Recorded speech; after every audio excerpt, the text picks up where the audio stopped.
All right, let's talk about bad boss behavior. We're going to talk about the ANDE. And ANDE means assuming a negative and demanding an explanation. And you know, I'm sure you know what the ANDE move is about.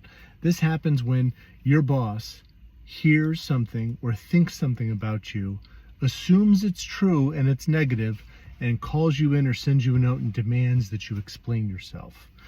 So, for example, I once had a boss that called me in on a Saturday morning, and which was not a duty day for me at that time, and said, "Hey, why did you say this to this person?" And I just said, "Sir, are you going to ask me whether I said that, or are you just going to assume that what you heard was correct?" Now, you know, if there's anything that used to get yours truly a good dose of the righteous anger, it was being accused of something I didn't do. Now, as my personal development has improved, I am not so much angry about those things, but what happens is I just get very, very uninterested in helping that person work through whatever bad assumptions they have. And I note in my own self that they don't trust me and they don't trust my judgment. And that's really great and useful information to have.